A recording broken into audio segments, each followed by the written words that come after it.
Chapter 1. You're Stuck with Me.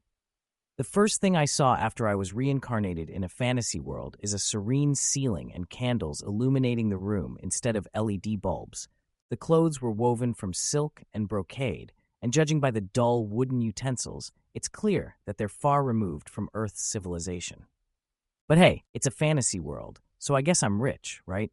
It's a nice reincarnation for an overworked poor orphan. There was one thing that convinced me I was noble. It was my mother's beauty, my baby, my biological mother's dazzling smile as she looked at me. How could that face not be aristocratic? My future love life would be trouble-free. Year 3, I'm out of the cradle and out of the room. The world outside was so big and huge for a toddler. Young master, Mona my nanny gasped and picked me up, and that was how my first adventure ended. I shouldn't have dreamed of an adventure at this point. If I had known that real adventures are 100% real and 100% muddy, I wouldn't have gone through all that trouble. Year 6. Apparently, the house I was reincarnated into is one of the most famous in the kingdom, the Grand Duke of Dragonia. The family was founded by a legendary knight who slayed an evil dragon and bathed in its blood. The family has produced 4 kings since the kingdom had an elected monarchy. Year 8. I was expected to learn to wield a sword as the next knight of the kingdom. I was excited. A fantasy knight. Would I be able to draw a sword and put aura on it? The man who would teach me was Sir Gordic, a holy knight sent from the royal palace. But who was he? Huh? Holy knight? Year 10. It hurts. My whole body feels like it's going to break. I chose the knight's path, and now I'm getting beaten up by Gordic the Macho every day. It was nice to be a squire in the Grand Duke's favor, but every day was spent learning to wield a sword and ride a horse. Holy knights, yeah, they're like sword masters in fantasy. While the knights of this world are a bit different from my fantasy knights, the Holy Grail knights are truly monsters that are far from human. However, in order to become a holy knight, you must complete quests through training, become a knight of the kingdom, earn prestige and honor, and drink holy water by being chosen by the Holy Grail. You had to be strong, honorable, and faithful to become a holy knight, an otherworldly sword master. Damn it, I'm not religious. Year 14, every day is a pain. Aside from the bone-crushing training, there's a sense of accomplishment, though, because I can feel myself growing stronger with each passing day. It was bearable. The problem was discipline and study. I was a strong contender to be the next Grand Duke. Naturally, I had to learn everything there was to know about being a duke. How to rule the people, how to carry out the law, the philosophical debates between justice and law, how to treat a lady, and even how to study the Bible. In this world, there are many gods, and you pay tribute to them at their temples and do as they say. Gods, how fantastical. But me, I'm supposed to be recognized by the goddess of justice or something, to be chosen for the Holy Grail. Year 16, I was wandering the world now. What? Isn't a 16-year-old a middle schooler? Coincidentally, I'm considered an adult in this world. The first requirement to become a Holy Grail Knight is to leave your training, protect the people of the kingdom, and complete an honorable quest. To fulfill that quest, I must find the goddess's alter ego. How do I find it? Just go around the kingdom and do my best to honor her, and she'll find you. I'll be damned. Year 17. Today I slaughtered some orcs, sons of bitches, warlike brutes. They invade the kingdom's borders on a random day and kill our people. If it weren't for them, the kingdom would be a peaceful place.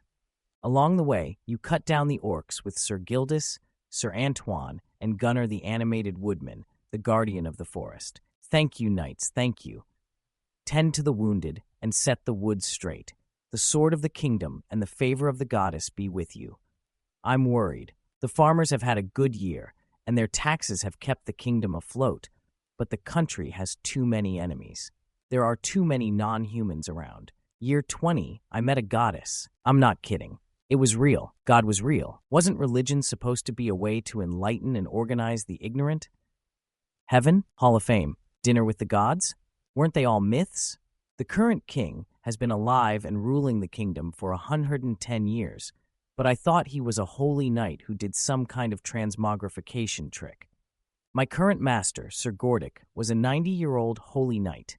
Leon Dragonia, son of Archduke Wulfric Dragonia, I grant you a quest to prove your honor and faithfulness. Yes, by the command of the goddess. During my 4th year as an apprentice knight, I have finally met the goddess's alter ego.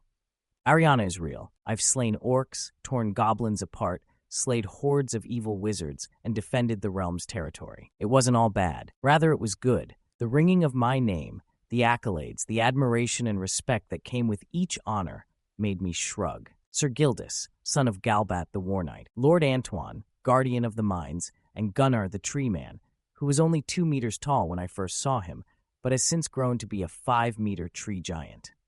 I have been recognized by the Holy Grail and made a holy knight. Year 27. I am the youngest Orc Knight. I've decapitated an Orc warlord and wiped out a savage barbaric tribe. The Orcs would come in hordes of 100,000 or 200,000 whenever they attacked. The first thing I did when I became a Orc Knight, with the freedom to wage war and call my own knights, was to attack the Orcs. I buried 700,000 of the damned green-skinned bastards, men, women, and children. It made my blood boil. Year 35. The Honorable 14th Lionheart King, living saint and demigod, Argent Majesty Lionheart has died. He died in battle against a great demon summoned on the fringes of the Empire. Orcs are a pain in the ass, but now demons were running amok. Those damned Imperial mages and their inquisitive minds leading them astray in their study of the dark arts. This is why people must believe in God and live a faithful life. It is because of their inherent curiosity and their futile pursuit of truth that the great devil has sliced 100,000 people into pieces. Apart from that, we needed to elect a holy knight to succeed King Lionheart, who died honorably while helping the nearly destroyed empire. Holy Knight Leon Dragonia. Ariana, the goddess herself, descends and nominates me. Apparently, this is the first time in the kingdom's history that the goddess has directly chosen a holy knight. Beheading the great demon must have been a great honor. It is an honorable path and a demanding position, but I cannot let my knights and people down. I am now Archduke of Dragonia and King of the Lionheart Kingdom. I was implanted with the heart of a lion, a holy relic bestowed by the goddess, swore to protect the Grail, and took up the holy sword and lance to slay the enemies of my kingdom.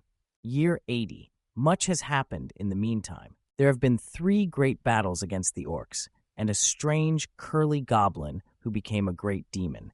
I could have ripped its guts out, but I was unlucky, and it escaped through the demon gate. Your Majesty, the Imperial School of Black Magic is said to be conducting experiments again.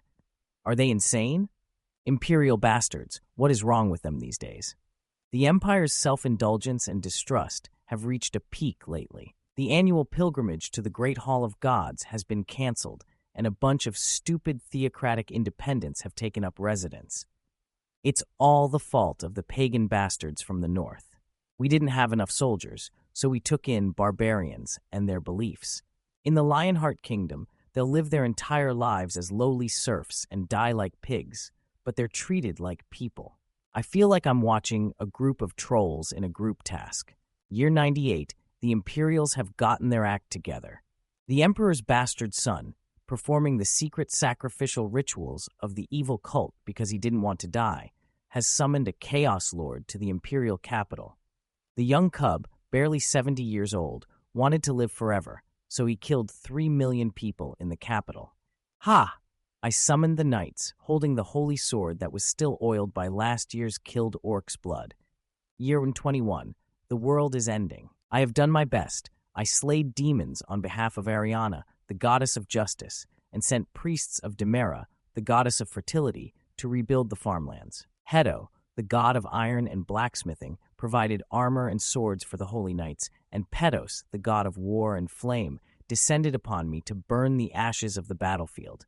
In the 23rd year of the Divine War, a war that began because of the Imperials and slowly led to the destruction of the world, Lord Leon, Lord Antoine, the appearance of my arch-rival remained youthful. As I spoke, by the grace of the goddess, I looked no different than I had a century ago. Be proud, Antoine. Your father has died an honorable death and gone to the feast of the gods. Yes, I see the soldiers and knights looking at me, comforting the son of a dead father. The final battle. No, the final resistance was starting as I heard the thudding of the earth as the enemy marches on and the mixed emotions in my people's eyes. Horror, fear, helplessness, despair. Alas, goddess, master of the Grail, who has given this lackluster creature a lion's heart, and whose holy sword is lit with a brilliant fire here, are thy lambs trembling with fear. Women soothe their weeping children and swallow their tears. Young men clutch the dying embers of war in their hands, and knights try to leave seeds of hope in the blood-soaked wilderness. But not me, Lord of the Holy Sword, Lance and Chalice. I know that I will not be able to stop the evil that stretches beyond the horizon. Goddess, my goddess, what shall this foolish knight do? Do as thou wilt. My knight, my dear honorable knight, your goddess will be with you to the end. The goddess is with me. I will indeed meet my end, and it will be an honorable one. For the goddess, for honor, and for Lionheart. That winter, in my 121st year, we fought against the 10 million demons that infested the earth. Barbarian serfs were expended as meat shields, and soldiers armed with spears and shields and knights of glory fell with honor. Holy knights ascended one by one, slaying demons until their last breath. Only I, the agent of the pantheon, chosen by all the gods, slaughtered demons alone to the end. I tore apart countless demon lords and archdemons and shone the divinity of the holy knights upon them. Year 17, winter is not yet over. Year 256, the last remaining demon gate was destroyed, and hundreds of thousands of demons looked at me with desperation in their eyes as they lost their escape route. Lowly demons, you are now trapped in this world with me, and I will annihilate every last one of you. I am not trapped. You're trapped with me. You fucking things. Year 300. Holy shit, I've never seen a gate like this before. Where the hell am I?